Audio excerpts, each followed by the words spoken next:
वालसावंगी ते पद्मावती तसेच भोकरदन महामार्गावरील विहिरी बनल्या मृत्यूचे सापडे।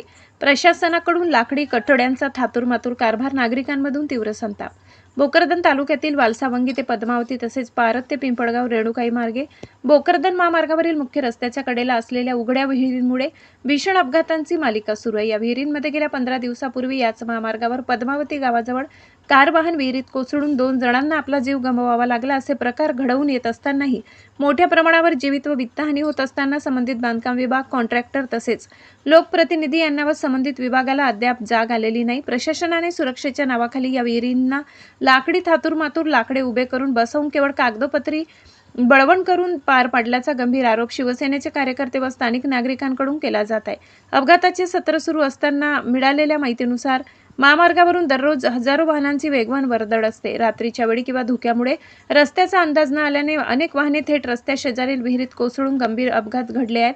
अनेक निष्पाप प्रवाशांना यात आपला जीव गमवावा लागलाय, तर अनेक जण कायमचे अपंग झाले आहेत। शासकीय अनास्था आणि थातुरमातुर उपाययोजना तसेच सतत होणाऱ्या अपघातानंतर नागरिकांनी संताप व्यक्त करत विहिरींना मजबूत सिमेंटचे संरक्षण कठडे बसविण्याची मागणी केली होती। मात्र संबंधित विभागाने या गंभीर समस्येकडे सपशेल दुर्लक्ष केले। केवळ नावापुरते आणि अत्यंत कमकुवत असे लाकडी लकडे उभे करून विहिरीच्या कडेला उभारण्यात आले। वेगवान वाहनांचा साधा धक्का बसला तरी हे लाकडे तुटून पडतील अशी त्यांची दुरावस्था आहे। प्रशासनाचा हा कारभार म्हणजे लोकांच्या जीवाशी खेळ असल्याचा आरोप वाहनधारकांनी केलाय। तसेच संबंधित बांधकाम, सार्वजनिक बांधकाम विभागाने केवळ निधी हडप करण्यासाठी अशा थातुरमातुर उपाययोजना केला असल्याचा संशयही व्यक्त होत आहे।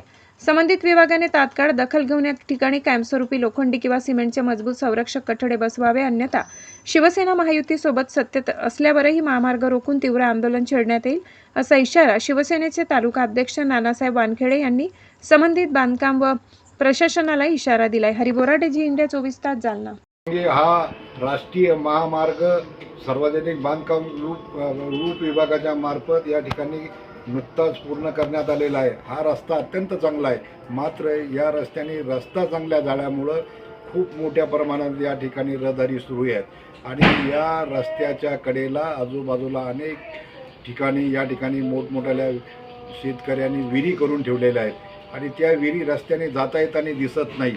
त्यासाठी सार्वजनिक बांधकाम विभागाने या ठिकाणी ज्या ठिकाणी विहिरी आहेत त्या ठिकाणी साईड गार्ड करणं अत्यंत गरजेचे आहे।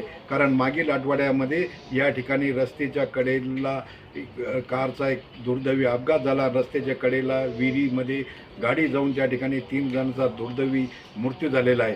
तरीही या सार्वजनिक बांधकाम विभागाला याची जाग आलेली नाही। मी या ठिकाणी सार्वजनिक बांधकाम विभागाला आणि संबंधित ठेकेदाराला या ठिकाणी विनंती करल आणि आव्हान करल की सदर घटनेची आपण दखल घेऊन आता ज्या ठिकाणी रस्त्यालगत विहिरी आहे त्या ठिकाणी आपण तत्काळ गार्ड बसवावे व येणाऱ्या जाणाऱ्या वाहनधारकाची या ठिकाणी काळजी घ्यावी, सुरक्षा करावी, अन्यथा आपल्याला सार्वजनिक बांधकाम विभागाला शिवसेना स्टाईलने या ठिकाणी आंदोलन सोडू असे मी या ठिकाणी आव्हान करतो।